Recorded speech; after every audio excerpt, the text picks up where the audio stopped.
news?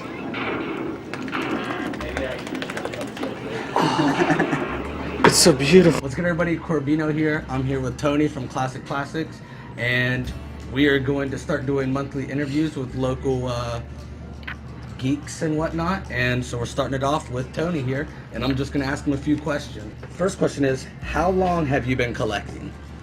Oh, since I was like 2.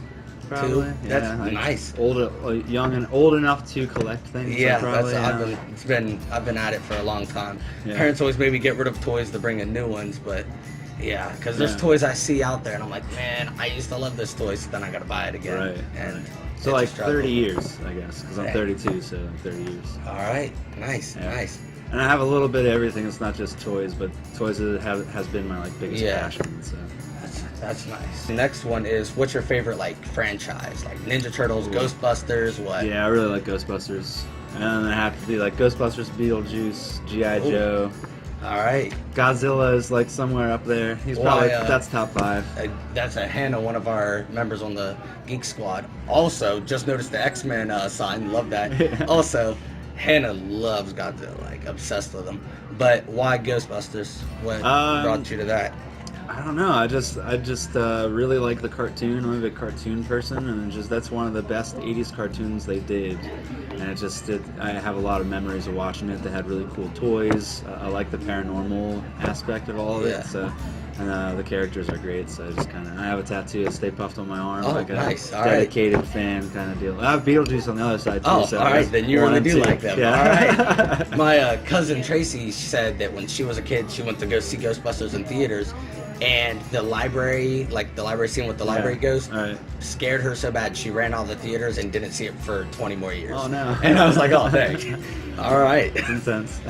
I didn't see Ghostbusters till probably like 5 years ago, but I love them now. Right. So, yeah. Now, when did you decide to open Classic Classics? That happened going on 7 years now. I decided to start it at Rinky Dinks in Marietta, and then I was in this tiny little, it was probably like a 10 by 15 booth or something crazy I went there a few times that. when I was out there. Yeah, and then I just kept growing there, and then I ended up moving out of there and going downtown. So so going on 7 years now. All right. Dang. All right. I didn't realize it was that long. When did you decide to start doing an expo? This year will be our 5th year, so that'll be 5 years ago this March. And it was actually my buddy Todd's idea. He worked with the Red Cross, and they were looking for ways to like engage other crowds of people and like age groups and stuff. So they're like, "Hey, do you know anything?" And he was like, "I know a guy." And he came to me and he was like, "Hey, you want to do this?" And I'm like, "Yes, of course I do." So then I went from that, and it's evolved since then. Yeah, no, and I love going to the show every year.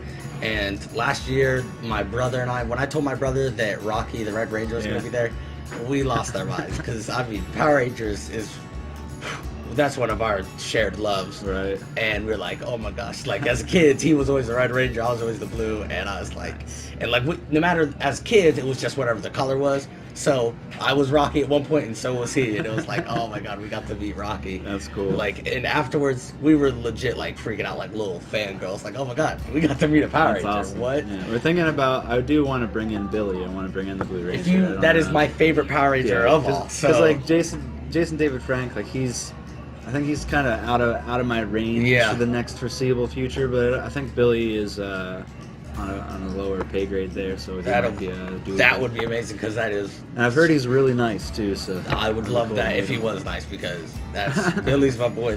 Oh lordy, I had this old Halloween costume that I would always sneak down the basement and try to put back on. Always got yelled at for it. They were like, "No, that's only for Halloween," and I'm like, "But I want to play in it." And then one day I ended up carrying it because I was playing in it. So I guess I should have listened and only wore it on Halloween. Yeah.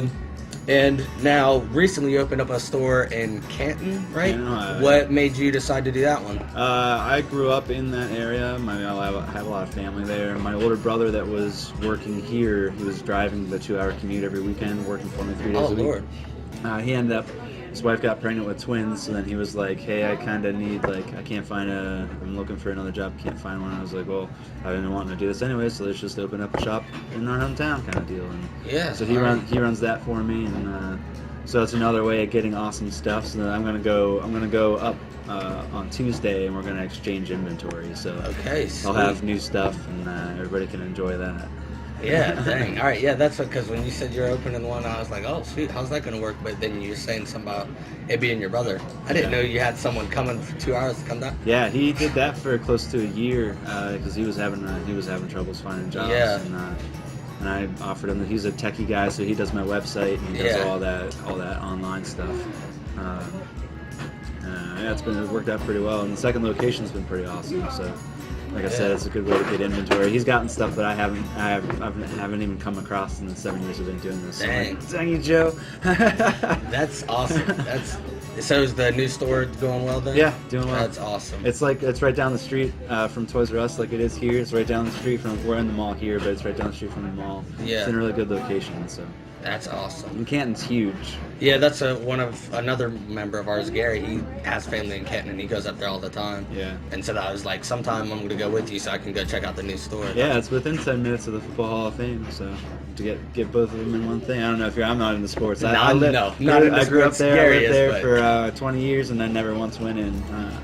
Dang. Yeah, no. That's growing up. All my siblings were sports, basketball, football, something. Yep. And I was just like, I like action figures and cartoons. That's all I'm gonna stick to. Same. Yeah.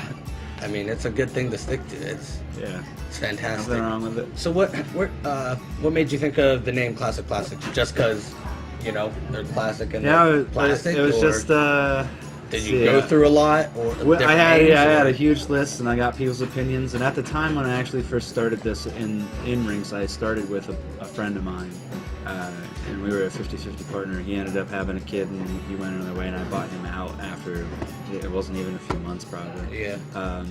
But we made up the name together, going just making kind of like ad libs, just making lists and being like, all right, well with this together, like we had like Tony's toy chest, and I was just like, you name it, we probably thought of some kind of different acronym for how, like toy or store or emporium, and come to Classic Plastics Emporium. I don't know, we made up all kinds of stuff. Dang.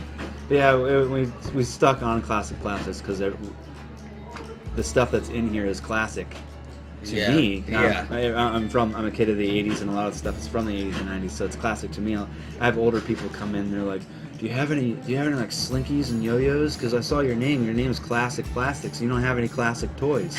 Like, classic to you is different than what's classic to me. It's just a matter of opinion on that, I guess. But so I guess it was interesting. Yeah.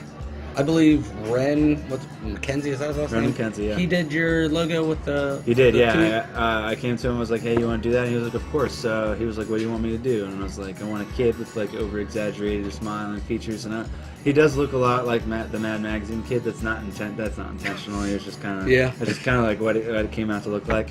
And his name is Ike. Stands for Inner Kid of Everyone. So it's like kind of... All right. Because the slogan of the store is, it's okay to be a kid again. We have a commercial where an adult walks in, and the further he goes into the store, then he turns into I had him and his son come in. He walked across the shelf, and he was an adult, and then when he came across it, he was a kid. Oh, so because you get an adult, you get adults that come in here, and they get like a huge smile on their face, and they get real giddy, and they're like, oh man, I used to have this, and you can start showing their kids stuff. It's cool. It's cool to watch that. Yes, it is. That definitely. interaction and teaching kind of a thing, like watching kids play these old systems. Be like, pick up a Sega controller. What do I do? Oh no, that's why I'm here. This is why I do what I do. Yeah.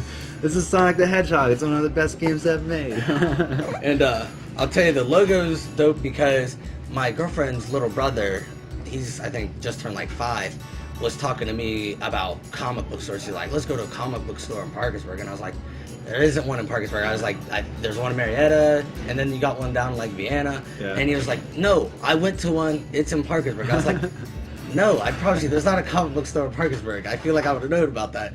And he was like, yeah, it's got a kid, and he's missing a tooth. And I was like, oh my, you mean Classic Plastics. And I showed him the logo, and he was like, that's it. And I was like, okay, that's what you're talking about. Cool. Sweet. Yeah, people do refer to me as a comic shop a lot. Like, it even says toy store, and I have one table of comics. Yeah, you do have comics, but everything else is toys. 98% is toys. Yeah. People are like, oh yeah, in the store. Yeah, I'm at that comic shop.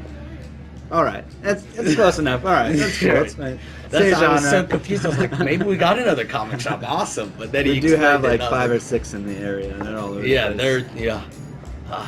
but yeah, that's the interview. So yes, thank you. No problem. I enjoyed it. Yeah. Thanks for doing it. I've been shopping here since you were at Rinks, Yeah. and I love all the stuff he's got here. And if y'all, are in this general area or Canton, or don't you have a website? We do have a website. It's just classicplasticstoystore.com. We do online pre-orders. We ship worldwide. So just let us know. Okay, and I'll put that stuff down below. But yeah, come into the stores, shop online, check it out. It's a great store for any geek. But yeah, and that'll be it. So until next time, stay geeky. Later.